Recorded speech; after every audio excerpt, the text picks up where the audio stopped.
Sa pag-hiking po natin sa Agusan, ito po yung nakuha po natin. Sa Trinto, Agusan po, dito po sa Mindanao area. Naglalaan po tayo. Tapos ito po ang nakuha ko po. Ito po, hindi ko po alam kung ano to po na gemstone po na to. Parang brown po siya.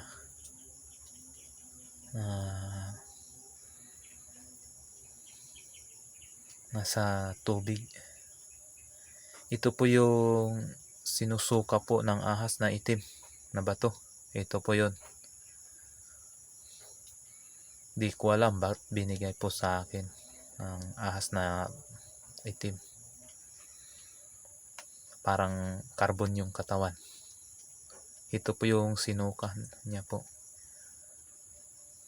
Sa pag-hiking ko po, ito po, nakita ko po yung ahas na sumuka sa gilid ng ilog po. Ito na po yun na bato, ang sinuka niya po.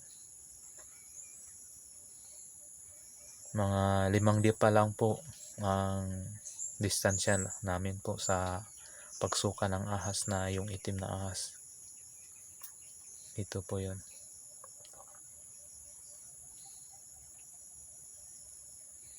Di ko alam ba't sinuka niya. Tapos kinuha ko, nilinisan ko po. Ito na po yun. Tinanggal ko po yung mga laway niya. Ito po yun na bato. Gemstone. Pero kapag tinis natin po, tumatagos naman po ang ilaw. Ito lighter lang po ang iti-test po natin. Yan. Tumatagos naman po. Parang ang simbolo na ito parang katawang lupa. Yan. Pero maganda siya tingnan. Hindi masyado makatagos ang ilaw. Yan.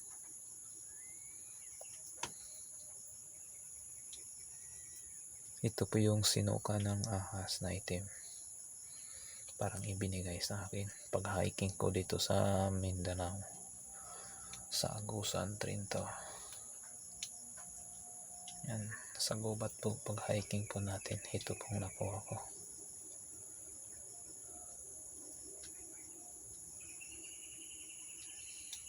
Parang hindi quality. Pero hindi tumatagos yung ilaw. Hindi ko alam kung anong bato to. Pero gawin ko na lang souvenir. Sa gilid, sa manipis na parte, tumatagos. Pero sa makapal, wala na. Yan.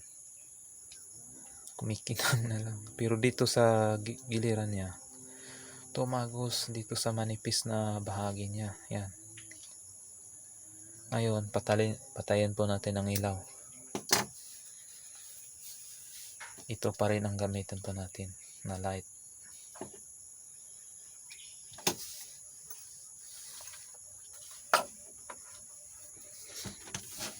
Ayun, ito na.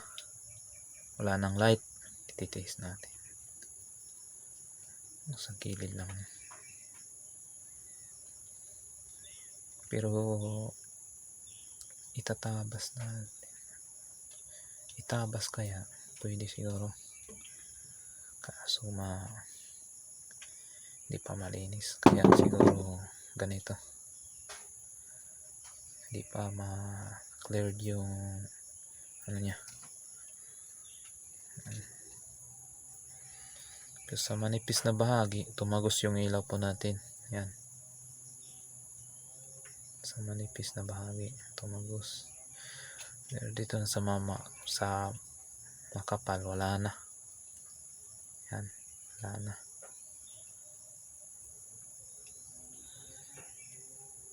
Dito sa bahagi po, sa manipis, tagos. Pero hindi masyado na malakas yung tagos. Hina.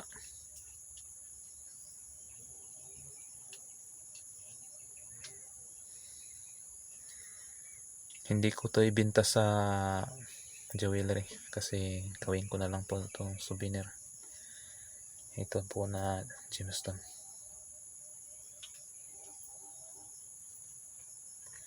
Kasi galing sa ahas na item. Ito po yung sinuka niya. Ang bigat niya po ay mga 1/2 kilo. Ang bigat.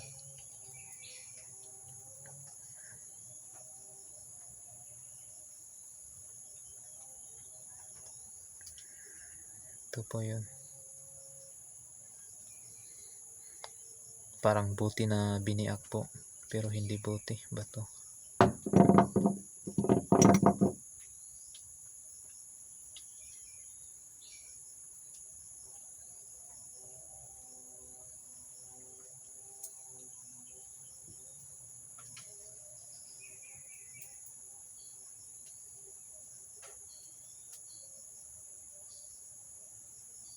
Kayo, ano po ang masasabi niyo po na ito? Mga gemstone po na ibinigay po sa akin ng ahas na item sa gubat. Sa pag-hiking ko lang po ito na kita isinuka ng ahas na item.